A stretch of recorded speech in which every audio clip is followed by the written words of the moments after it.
ସୂଚନା ନ ଦେଇ ଝିଅ ଘରେ ଯାଇ ପହଞ୍ଚିଗଲି। ନାତିର ଖୁସି ଦେଖେ କିଏ। ସେ ଯେତିକି ଆଶ୍ଚର୍ଯ୍ୟ ହେଲା ସେତିକି ବି ଖୁସି ହେଲା।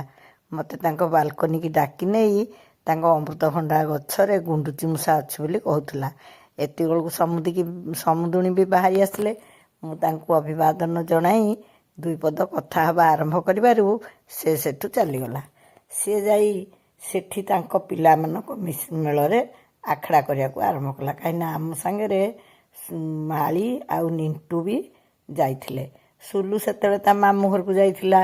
ଏଠି ଦେଖୁନାହାନ୍ତି ସେମାନେ ବସି ତା ଖେଳନାରେ ଖେଳୁଛନ୍ତି।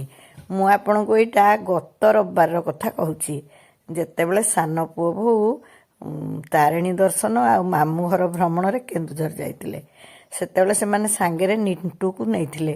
ତାଙ୍କର 2 ଜଣ ବନ୍ଧୁ ଏବଂ ବଧୂ ପତ୍ନୀ ମଧ୍ୟ ସାଗରେ ଥିଲେ। ହେଲେ କୁନିକୁ ନେଇନଥିଲେ। ସେ ତ ବିଶେଷ କିଛି ବୁଝିପାରିବନି, ଜାଣିପାରିବନି, କାହିଁକି ମିଛରେ ବୁଲିବ, ଏଥିପାଇଁ ତାକୁ ନେଇ ଅପା ଘରେ ଛାଡ଼ି ଦେଇଥିଲେ। ଆମେ ଗଲୁ ପରଦିନ ତାକୁ ଆଣିବାକୁ।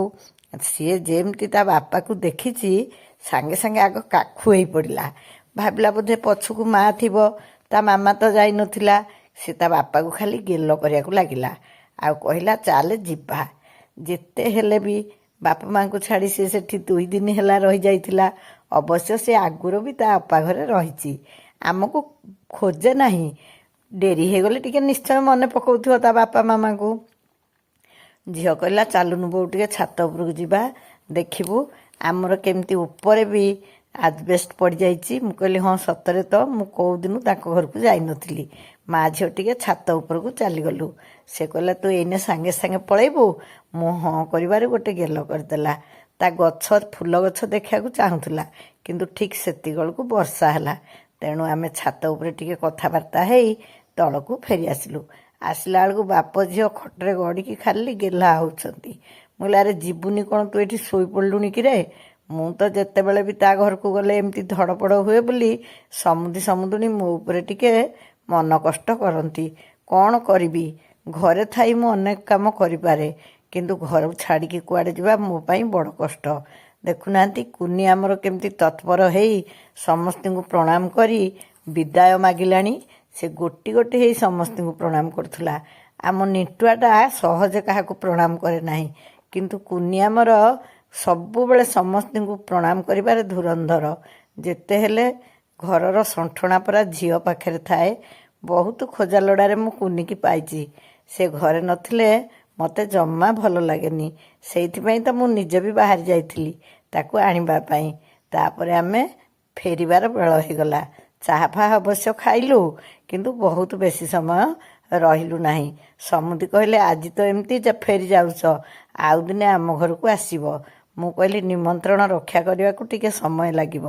ଅକ୍ଟୋବର 15 ପରେ ଆମେ ସେଠି ଗୋଟେ ଭୋଜି କରିବାର ଯୋଜନା କରି ଫେରି ଆସିଲୁ।